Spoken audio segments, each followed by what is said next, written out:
everyone, welcome back to the Tropicana 7. Sorry about the way that I am presenting right now. I'm not gonna lie, I completely forgot that I had to film today.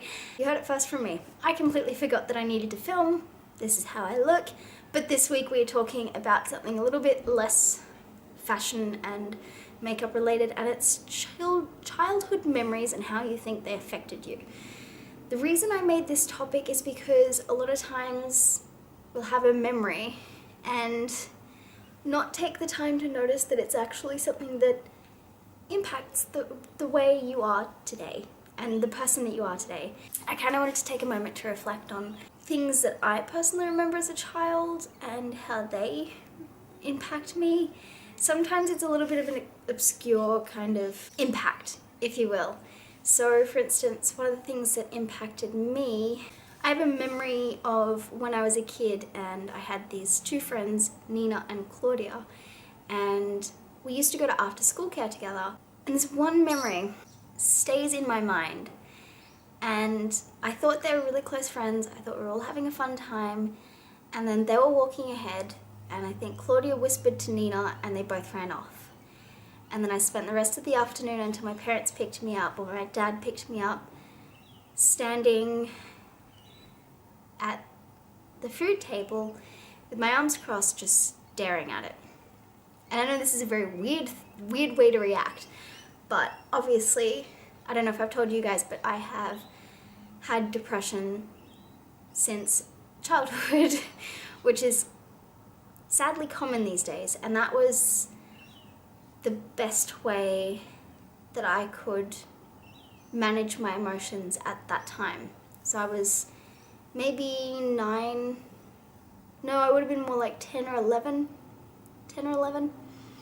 and I stood there staring at the food, not putting together the link that I thought that these friends had ditched me because I was fat, and then therefore I went and stood and stared at the food to punish myself. It's a very sick and twisted story to hear, seeing as I was a child. And I can just remember every carer and every kid there walking up to me and asking if I was alright, and I had switched myself off to the world and I just stood there, my arms crossed, staring at the food.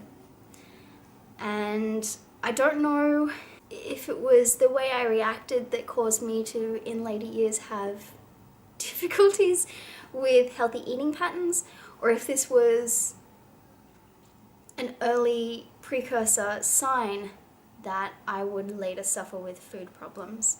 But either way, that's what happened there. As for the actual event of the two girls running away, I have later had that impact me to think that whenever I make friends, they will run away on me. I have abandonment issues, not specifically from this event, but from events like this and several others that have happened during my life. I do have abandonment issues.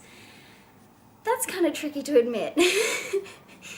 But I think the reason that I'm coming out here and being so blatantly obvious with you is because it is important to see that you will have memories from your childhood and not realize that they've impacted you as an adult.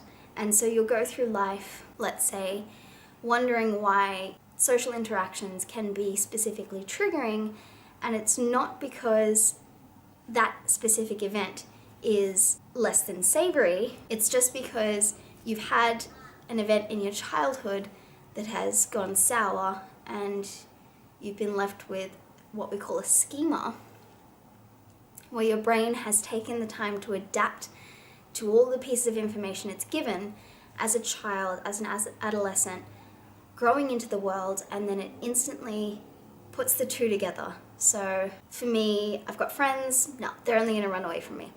I've got friends running away from me, it's the food's fault. They're just these, you don't even think about them, and it's just little memory triggers, I guess, that happen inside your brain. They're not even conscious, but you will notice that some of the actions that you have now are ghosts or mirrors or leftovers, if you will, of things that have happened in your childhood.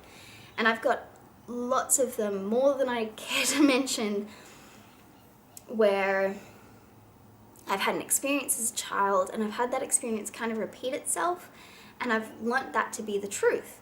And then that's impacted me in my adulthood to seeing that as truth. I just thought I'd come out here and let you know that that's one of my childhood memories. I didn't have it scripted or anything. I just came out here and told you. Probably shouldn't have said their names, but I doubt so sincerely that they watch these videos. And yeah, that happened when I was about 10 or 11, and it still kind of happens now. I'm getting better. It used to be a lot worse, and I want you guys to know that it definitely gets better.